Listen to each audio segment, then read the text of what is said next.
Então, vamos dar continuidade à discussão das nossas questões objetivas, onde nós vimos aqui definição de biotipo.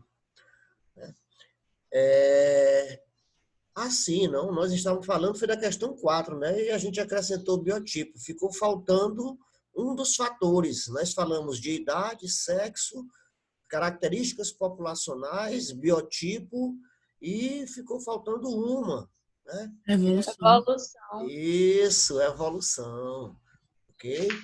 A evolução se refere, pessoal, às modificações no material genético de determinados indivíduos, de determinadas populações no decorrer dos tempos, certo?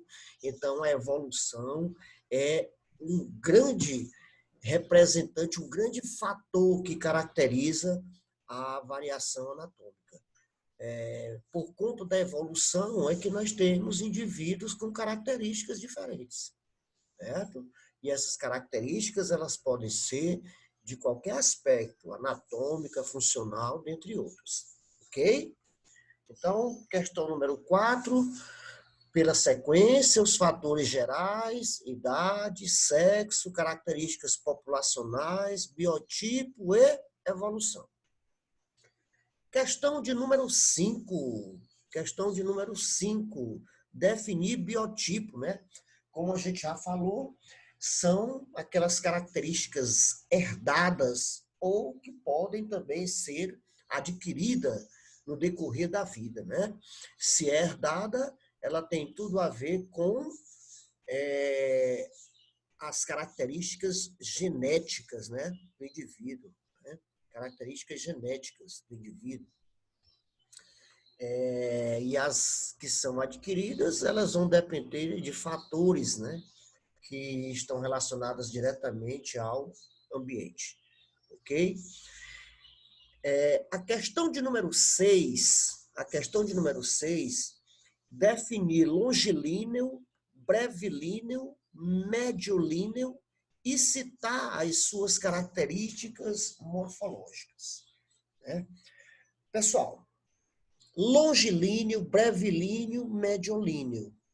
Eu quero que vocês façam uma correlação desses 3 tipos, certo? Observem aí. Vocês estão observando aqui? Estão vendo aí, ó? Longilíneo? Sim. Estão vendo, né? Vejam que na frente eu coloquei o quê? Eu coloquei ectomorfos. Onde tem brevilíneo, eu fiz uma correlação com endomorfos. E mediolíneos ou normolíneos, eu fiz uma correlação com mesomorfos. Ok? Por que eu fiz essa correlação? Porque elas têm muito a ver, certo? Normalmente, os indivíduos longilíneos são indivíduos magros, certo? São indivíduos altos, indivíduos magros, indivíduos altos, com pescoço longo, e normalmente eles apresentam os membros superiores e membros inferiores compridos. Os ossos deles são longos, certo? E normalmente eles apresentam uma discrepância entre o tamanho dos membros e o tamanho do tronco, certo? Normalmente esses membros eles são grandes em relação ao tronco. E com relação a esse tronco, ele normalmente se apresenta achatado no sentido antero-posterior, certo? Então, essas características do longilíneo, elas normalmente estão associadas a indivíduos ectomorfos. Ectomorfos que são aqueles indivíduos em que predomina o componente magreza. Por isso que eu botei ectomorfos relacionado ao longilíneo. Né? Quando você estudou o conteúdo no livro que eu passei para vocês aí, pelo link e tal, e mandei para vocês, né? Vocês viram que ele coloca lá o tipo do cara, né? Um cara magrinho lá, né? E o mediolíneo, ele é... O mediolíneo não. O brevilíneo, ele é o outro extremo. Ele é o extremo da magreza. O extremo da magreza, ele é correlacionado com o endomorfo, devido às suas características. Quais seriam? Tem pescoço curto, tem os membros superiores e inferiores curtos em relação ao tronco. O tronco, ele é o quê? Arredondado, tá certo? Diferente do longilíneo ectomorfo, que é achatado. E, normalmente, esses indivíduos são gordos. Daí, fazer uma correlação com o endomorfo. E o mediolíneo, pessoal, é aquela história. É o indivíduo que predomina o componente muscular. Ele é o indivíduo que se interpõe entre o magro e o gordo. Certo? Então, aí nós temos os 3 tipos morfológicos: longilíneo, ectomorfo, brevilíneo, endomorfo, mediolíneo ou normolíneo, mesomorfo. Certo? Então, eu peguei aqui, eu dei uma pesquisadinha aqui e vi aqui uma colocação de um doutor falando a respeito desses componentes, ectomorfo, endomorfo e mesomorfo. Vamos abrir aqui para poder a gente analisar esse vídeo, tá bom?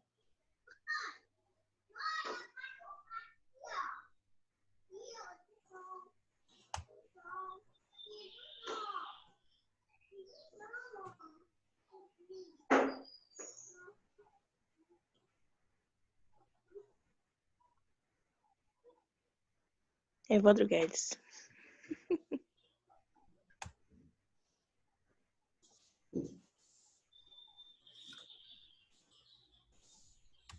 Vocês estão visualizando direitinho, então, pessoal?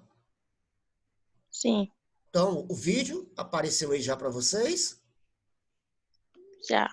Apareceu. Ok, então vamos lá.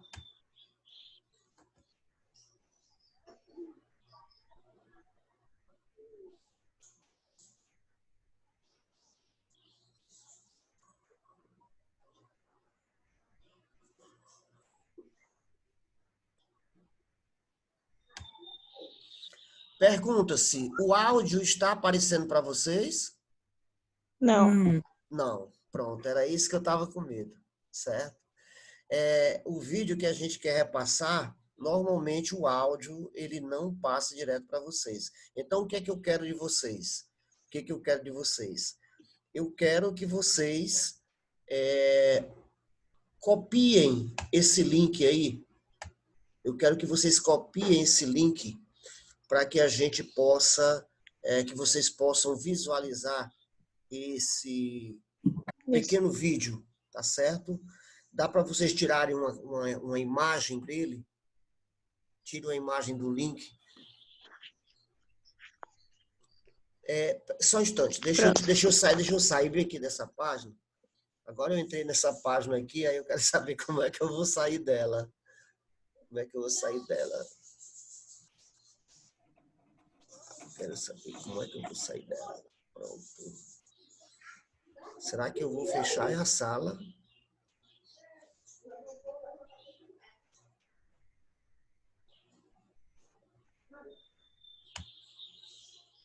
Pronto. Então, meus amigos, vocês têm aí o...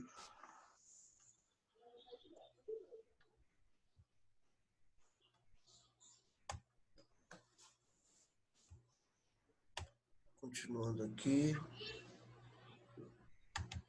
Pronto. Então, vocês têm aí o linkzinho, ó. Tá aí? Dá para vocês pegarem melhor aí, não dá? Dá, professor. Pronto. Beleza. Pois aí, ó, pessoal, olha, ele vai discutir aí certo? São 7 minutos, parece, o vídeo dele. Ele vai falar um pouco de cada um deles, vai dizer as características dele, tá certo? Da maneira como eu coloquei aqui para vocês, com maiores detalhes. Então, não deixem de dar uma olhadinha nesse linkzinho aí e assistam esse vídeo, ok, meus amores? Tá bom. Então, vamos lá. Questão de número 7. Definir nomenclatura anatômica. Definir nomenclatura anatômica. Questão de número 7, né? Bruna, o que foi que você colocou com relação à questão da definição de nomenclatura anatômica? Ela está bem explícita lá no nosso capítulo do livro. É o conjunto de termos empregados para designar e descrever o organismo ou suas partes. E suas partes, né? Pronto, beleza, meus parabéns, Bruna. Então, seria o quê? Seria o conjunto de termos que são utilizados, né, para designar e descrever o organismo e partes desse organismo. Então, isso é o que nós denominamos de nomenclatura anatômica, certo? Então, essa nomenclatura anatômica ela é de grande importância, tendo em vista que esses termos eles devem ser utilizados para descrever as estruturas de maneira que não haja ambiguidade, tá certo? Em termos de nome, como por exemplo, né? Eu já tive a oportunidade de ir ministrar alguns cursos em interiores aqui do Piauí, não só do Piauí, mas de outros estados. E é muito comum, devido à questão da cultura local, as pessoas colocarem nomes diferentes para uma determinada estrutura anatômica. E vocês sabem muito bem disso. Por exemplo, quem é que nunca ouviu o indivíduo falar em titela, que é o nosso externo?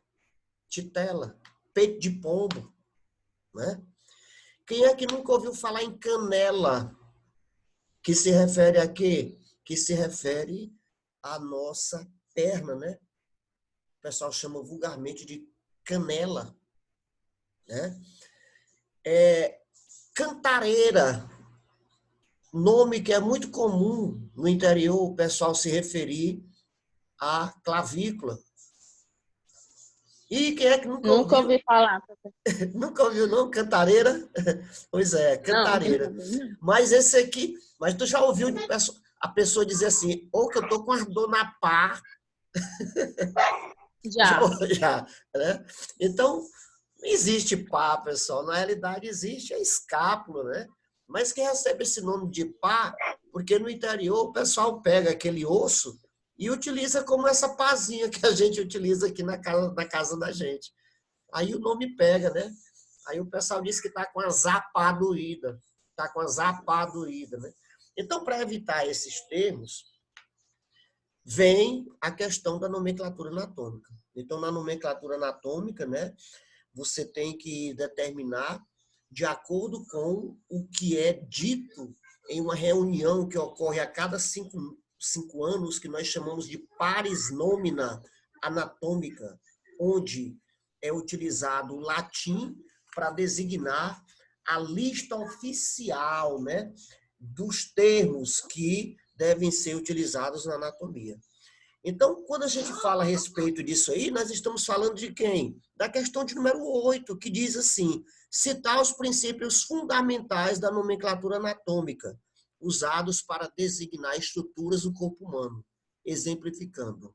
Então, eu queria aí, por exemplo, Noemi, o que foi que você colocou nessa questão de número 8? Ela também está bem explícita no nosso texto, no nosso livro. Você colocou ou pesquisou de alguma outra fonte? Dá para você nos ajudar, Noemi? Essa eu não respondi, não. Não respondeu, beleza. Alguém respondeu essa daí? Eu respondi. Quem é que está falando? É a Vitória? Não, Renata. é Renata. Renata, você pode colocar aí devagarinho? Fala devagarinho assim, que dê para os colegas pegarem as informações. Tá. A nomenclatura procura adotar termos que não sejam apenas sinais para a memória, mas também que tragam informações ou descrição sobre a estrutura. Certo, né? Então, veja que os termos aí, eles são utilizados com o objetivo de facilitar a memória, né? Que não sejam termos ambíguos, né? Renata, você pegou esse conceito de onde, Renata? Você pode dizer? Dos slides. Dos slides, não foi isso? Pronto. Então, para os colegas, foi só a Noemi? Foi Noemi que ele não respondeu essa daí? Foi Noemi? Sim. Viu? Pois você olha, dá uma olhadinha nos slides, viu? Que você tem a resposta. E se você não encontrar diretamente no slide, certo? Você pode se utilizar da nossa internet, dar uma olhadinha no nosso livro, certo? Então, o que é interessante com relação a essas características aí, talvez é porque você não tenha encontrado ele assim de uma maneira bem explícita no livro, com relação a esses princípios fundamentais, mas ele está no texto, onde ele diz que cada estrutura ela deve ser designada por um único termo, certo? Que estão presentes numa lista oficial, que é a que fala lá do chamado pares nomina anatômica, e que elas devem ser escritas em latim, né? Latim porque é uma língua morta, e sendo língua morta, ela não pode ser modificada. Porém, cada país vai ter a liberdade, né, de traduzir aquela informação em latim, certo?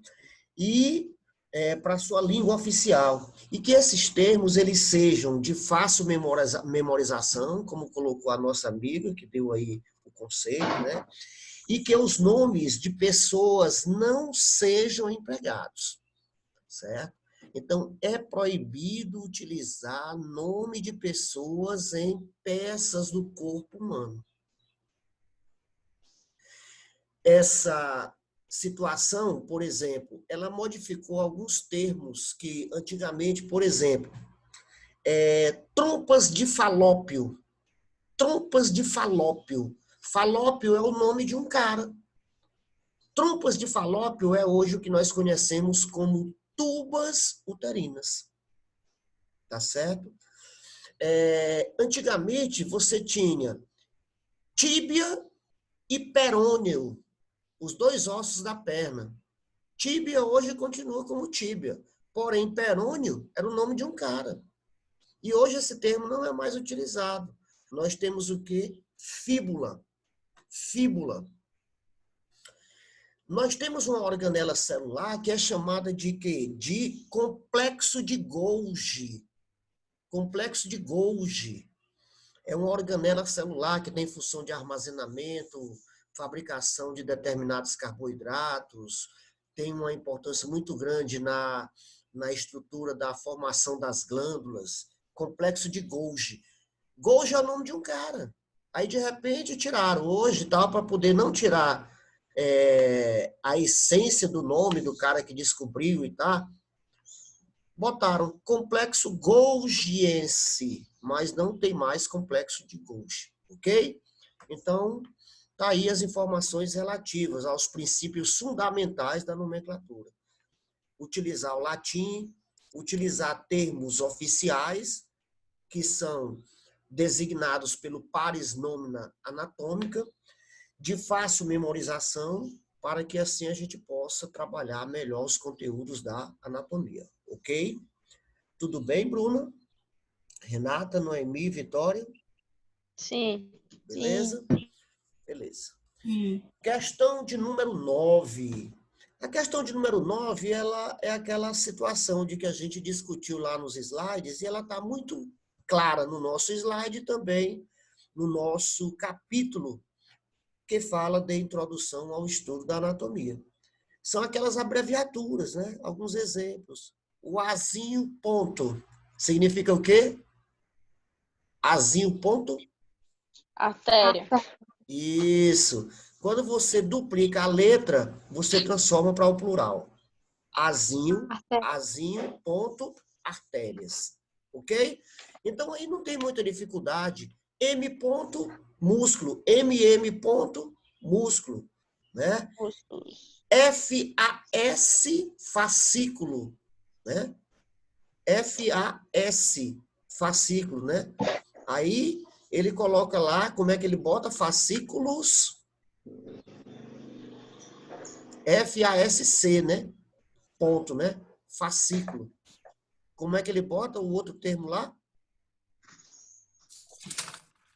Vejam aí no material de vocês. Os exemplos. Professor, lá no capítulo 1 não tem, não? No capítulo 1 não tem. Não. Capítulo 1 não tem isso aí. É artéria, A pontinho, artéria, FAC, fascículo. LI. Não. Assim, não tem. No plural, não é isso? Isso. Ah, certo, entendido. Beleza, tudo bem. Mas aí, no Ligamento. caso, seria só o Szinho no final. Isso, pronto. Era só você acrescentar o Szinho antes do ponto, certo? Aí Ou você os que tem somente uma letra, repetir a mesma letra. repetir a mesma letra. Beleza, meus parabéns. Né?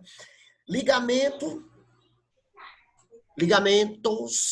acrescentou o Szinho. LG. LG. Ah. Músculo, Uhum. M, pontinho. Músculos, MM, pontinho. Né? E assim, nervos, né? Você tem ramos, você tem veia, veias, só repetindo a letra. Meus amigos, eu quero chamar a atenção de vocês o seguinte, alguns livros de anatomia, eu já observei isso aí, eles colocam em letra maiúscula também, certo? Então, vocês podem encontrar essas abreviaturas com letra maiúscula também, viu? Porque eu já vi em livros, tá bom? Não está errado, tá bom? Fica claro isso aí, pessoal? É. Okay. Sim. A questão de número 10. Questão de número 10, de que trata a questão número 10? Citar as partes constituintes do corpo humano. Pessoal, citar as partes constituintes do corpo humano, eu botei nos slides dos meus amigos, das minhas amigas, eu botei um slide mostrando muito bem isso aí, né? E vocês se lembram daquela história que eu falei, que era para não esquecer o pescoço. Se lembram? Sim. E teve até uma colega que me perguntou com relação à questão do dorso da mão. Aí eu falei que era importante a gente discutir isso depois que a gente falasse sobre posição anatômica. Se lembram? Sim. Pronto. Então, pessoal, citar as partes constituintes do corpo humano, a gente tem que fazer um esquemazinho. Faz com chave, ou você faz colocando o nome principal e logo abaixo dando um espaçozinho, né? E colocando pontinho ou tracinho. De modo que você tem cabeça. Cabeça é subdividida em quê? Em crânio e face. Aí depois vem quem? Pescoço. Depois vem quem? O tronco, que é subdividido em quê? Em tórax, com sua respectiva cavidade torácica.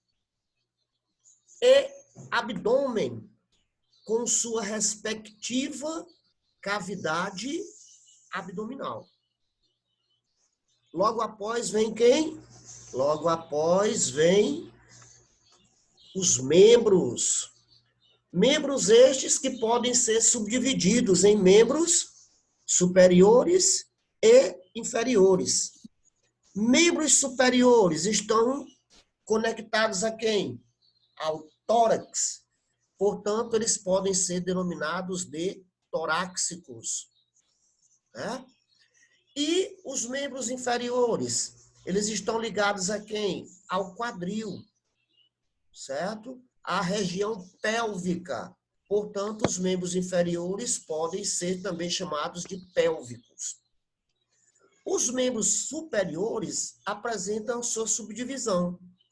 Você tem o braço, tem o antebraço e a mão. E a mão apresenta a palma e apresenta o dorso da mão. É claro que todos nós sabemos que entre o braço e o antebraço nós temos o cotovelo, e entre o antebraço e a mão nós temos o punho, certo? Punho, pessoal. Eu chamo a atenção do punho porque muita gente utiliza pulso. Eu quebrei o pulso. Pessoal, o pulso não se quebra. Pulso é o nome que a gente dá a uma atividade que é predeterminada pelos batimentos cardíacos em relação a quem? Em relação ao sangue. Então, as artérias pulsam. Ah, sim, as artérias pulsam. Então, não coloca pulso. Quando nós falamos dos membros inferiores, nós temos o quê? Os membros inferiores, nós temos a coxa, a perna e o pé. Entre a coxa e a perna, nós temos o joelho.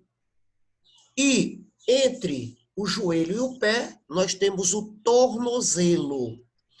E o pé apresenta uma planta, que é essa região que nós pisamos.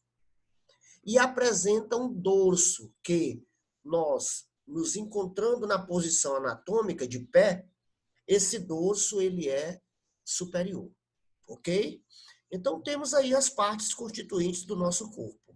Alguma dúvida? Não. Ficou bem claro aí para vocês?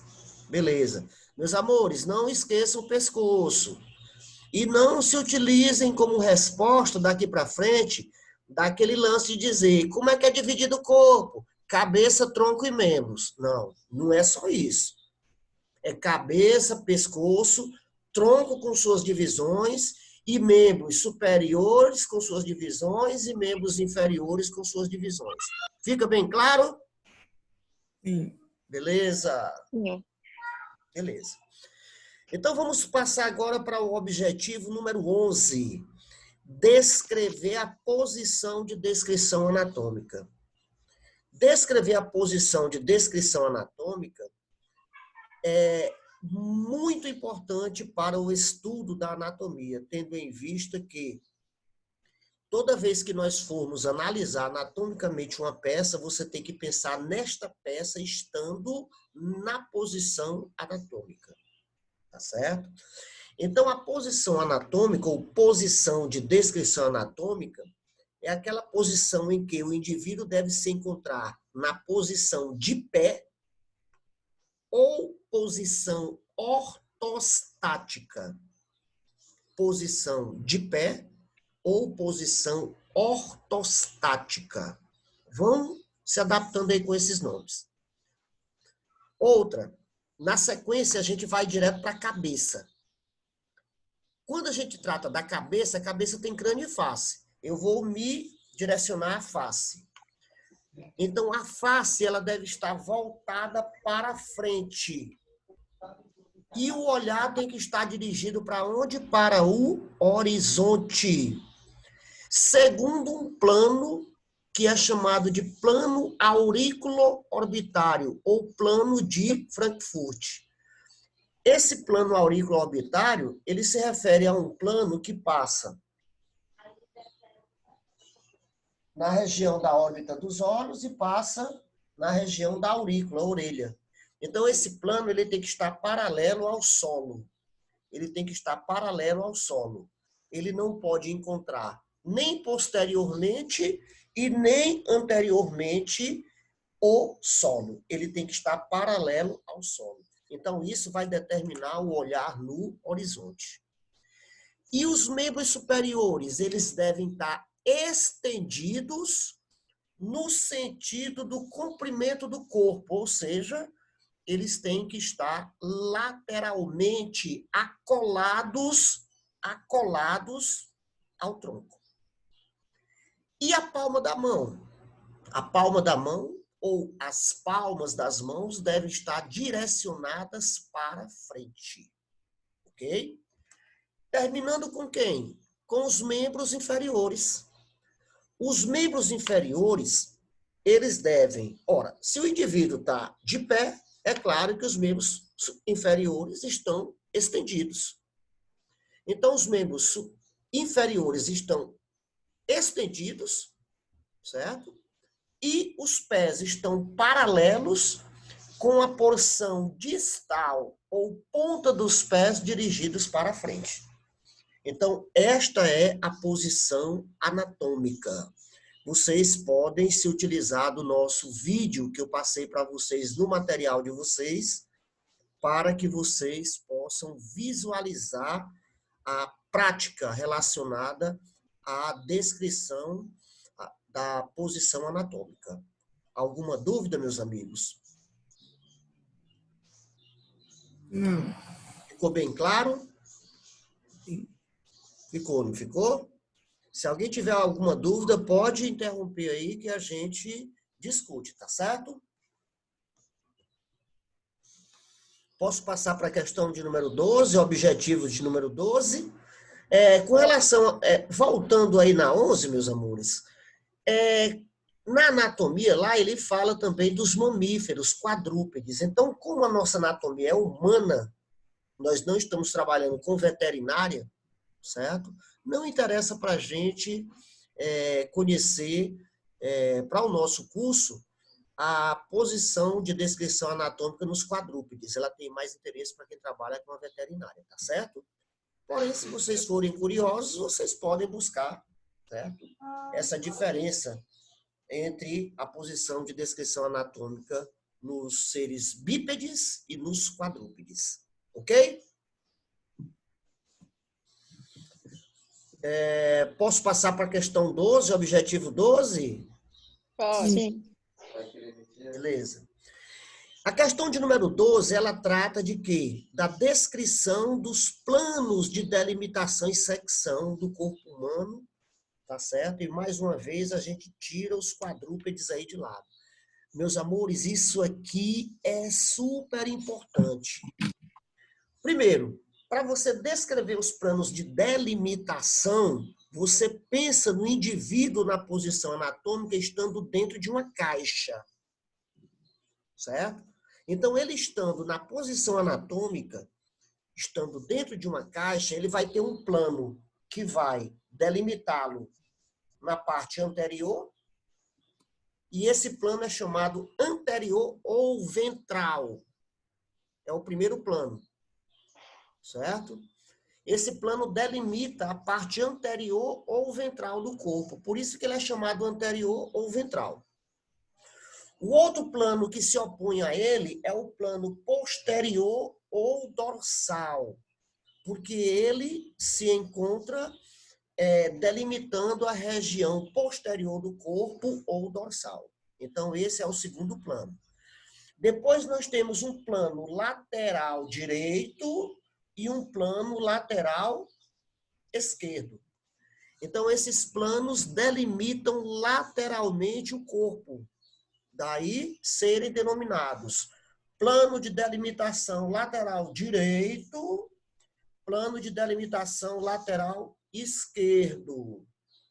Aí fica faltando quem para fechar a caixa? Um plano superior ou cranial, porque delimita o corpo na sua porção superior. E quem é que se opõe a ele? Um plano que passa onde? Que passa na planta do pé. Por passar na planta do pé, ele é chamado de plantar ou podálico. E como a planta do pé é inferior ao corpo, ele é chamado também de inferior. Certo? Então, resumindo, quais são os planos? Anterior ventral, posterior dorsal, lateral direito, lateral esquerdo, superior ou cranial, inferior plantar ou podálico. Ok? Minhas amigas, participantes de nossa sala, irei novamente fechar a sala, pois temos 1 minuto e vamos abrir novamente a sala. Procure entrar o mais rápido possível, tá bom? Para a gente fechar esses nossos objetivos de hoje.